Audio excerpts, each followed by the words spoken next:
समर्पयामि स्वाहा। जय दुर्गे हर दुर्गे शिव दुर्गे सत्यासने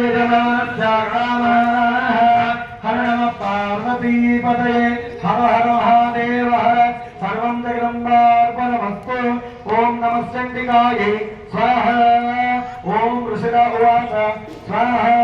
ఇక రెండవ కథలో మనం ఇందాక చెప్పుకున్నది ఏంటంటే మొదలైనవల్లి మొదటి అధ్యాయంలో చెప్పాక మహిషాసురుడు అనే రాక్షసుడు ఉద్భవిస్తాడు కొన్ని వేల సంవత్సరాల తర్వాత.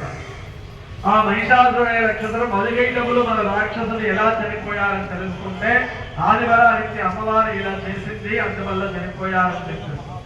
అప్పటికే ఈ దేవతలందరినీ కూడా విష్ణుమూర్తి బ్రహ్మ సహాయం చేత సృష్టింపజేస్తాడు. ఇంద్రాది అష్టదిక్పాలకులకు 8 దిక్కులకు అధిపతులై ఉంటారు.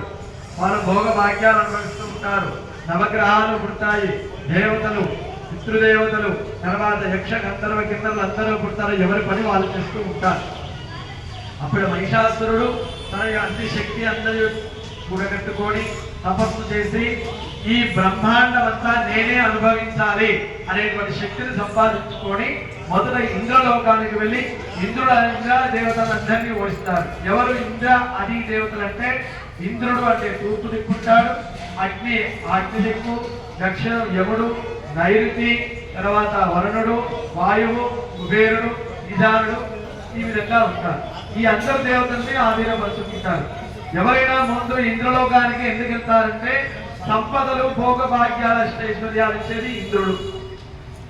అగ్ని అంటే సూర్యుడు ఎంత ప్రకాశించాలి ఎంత తక్కువ ప్రకాశించాలనేది చేసేది అగ్ని. దక్షిణం వైపు ఎవడు ఎప్పుడు చనిపోతే మోక్షాలు చూపియాలి అనేది యముడు. నైరుతి వైపు భారాన్నంతే మోసే రాక్షసుడు. వర్ణదేవుడు ఎప్పుడు వర్షం పడాలి ఎప్పుడు పడద్దు, ఎప్పుడు గాలి ఎక్కువ రావాలి రాకూడదు వాయువు. ధనం ఎంత రావాలి ఎంత ఆగాలి అనేది కుబేరుడు. భోగ భాగ్యాలు సిరి సంపదలు అందించాక ఎంతవరకు పూజ చేయాలి ఉన్నది ఈశానుడు.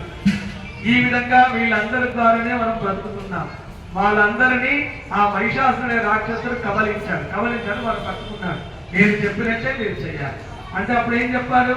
దేవతలు ఉండే దగ్గర వర్షం పడద్దు, దేవతలు ఉండే దగ్గర ధనం రావద్దు, మునులు ఉండే దగ్గర రావద్దు అని ఇలా చేసి దేవతలందరినీ కష్టాలు పాలు చేశారు. అందరూ బ్రహ్మదేవుడి దగ్గరకు వచ్చి చెప్పుకున్నాడు. బ్రహ్మ ఏం చేస్తాడు? మళ్ళీ విష్ణువు దగ్గరికి వెళ్ళాడు. విష్ణువు బ్రహ్మ రుద్రుడు అందరూ కలిసి ఆది పరాశక్తి అమ్మ దగ్గరికి పోయి ఏం చేయాలి వాటిని చంపాలి. సరే నేను చంపుతాను, చంపే ముందు మీ యొక్క శక్తి ఎంతో నాకు ఇచ్చేయండి. అందుకే బ్రహ్మదేవుడు తన తేజస్సులు ఇస్తాడు, విష్ణుమూర్తి శంఖము చక్రాలను ఇస్తాడు, ఈశ్వరుడు వచ్చేసి శూలాన్ని ఇస్తాడు, ఈశ్వరుడు త్రిశూలను ఇస్తాడు, కుమారస్వామి శూలాన్ని ఇస్తాడు, గణపతి పాశం అంకుశాలను ఇస్తుంది, సూర్యుడు తన దివ్యశక్తిని ఇస్తాడు, చంద్రుడు చల్లటి కాంతిని ఇస్తాడు, తర్వాత నఖాలకు గోర్లలో సుదర్శన చక్రం వస్తుంది.